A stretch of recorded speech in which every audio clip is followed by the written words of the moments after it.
It was cheap, it was endless, it was American. For decades, buffet restaurants dominated the food scene, offering an unlimited feast for a single flat price. Golden Corral, Old Country Buffet, Hometown Buffet. They weren't just places to eat, they were institutions. Kids loved the soft serve, parents loved the price, and business? It was booming. At their peak, buffet chains served millions every week. All-you-can-eat pizza, fried chicken, chocolate fountains. No menus, no waiting. Just grab a plate and go. It felt like freedom. It tasted like excess. And for a long time, it worked. But something changed. The crowds thinned, the lights dimmed, entire chains vanished.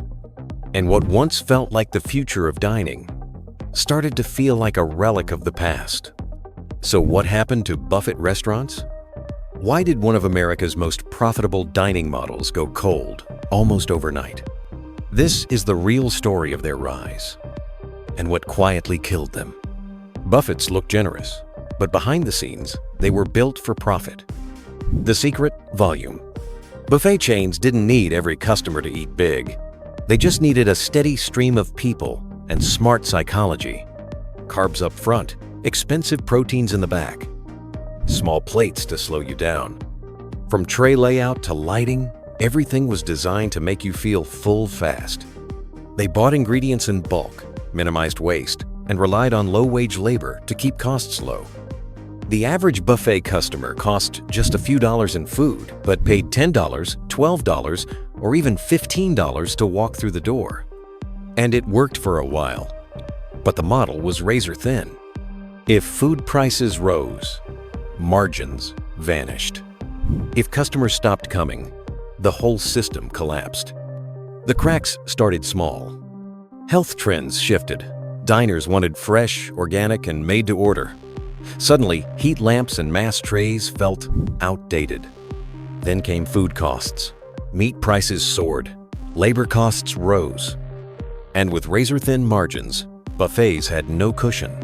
Chains like Old Country Buffet filed for bankruptcy. Locations closed. What used to be packed on weekends sat half empty. But the real knockout punch came in 2020. COVID-19 didn't just hurt buffets, it broke them. The concept of shared tongs, open-air trays, and crowded food lines became a public health nightmare. Even when restrictions lifted, the damage was done.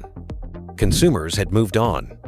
Sanitation became a priority. Takeout replaced dine-in. And the all-you-can-eat model? It started to feel more like a risk than a reward. Some tried to adapt, switching to cafeteria-style service or ordering apps. But most couldn't make the transition. Their systems, menus, and costs were built around a different era. An era that almost overnight was gone.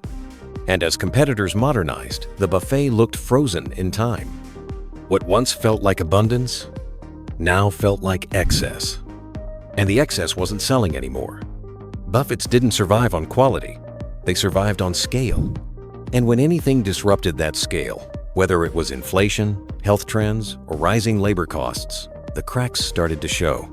Buffets weren't built for flexibility. They were built for mass consumption.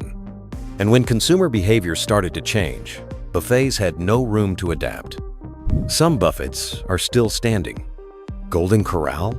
It's still the largest in America, but even they've changed, offering takeout, delivery, and cafeteria-style service in many locations. The days of endless trays and overflowing sneeze guards? They're mostly gone. What replaced them is a different kind of value, smaller menus, made-to-order options, even hybrid models. Chains like Pizza Ranch or upscale buffets in Vegas survived by adding experience, presentation, and quality. Because the new consumer isn't just looking for quantity. They want freshness, cleanliness, and most of all, control. And yet, something about the buffet still lingers.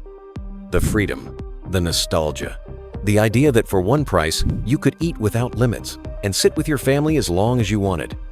That memory still pulls people back. So, can buffets survive? Yes, but only the ones willing to evolve.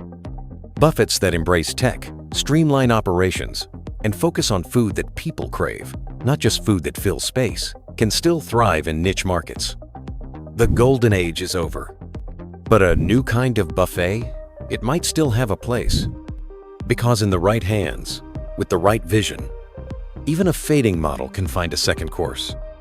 Buffets weren't just a way to eat. They were a way to gather, to celebrate, to indulge. And maybe that's why their fall hits differently. It's not just about food. It's about how our culture has changed. From quantity to quality, from convenience to customization, from communal to cautious. Buffets gave us a lot, but they didn't change fast enough. And in today's market, if you don't adapt, you disappear. Still, maybe they're not gone for good. Maybe they're just evolving. If this story brought back memories, like the video, subscribe to the channel, and drop a comment. What was your go-to buffet dish? And would you still eat at one today? We've got more business deep dives, nostalgic breakdowns, and unexpected rise and fall stories coming soon. Hit the bell and don't miss what's next on the menu.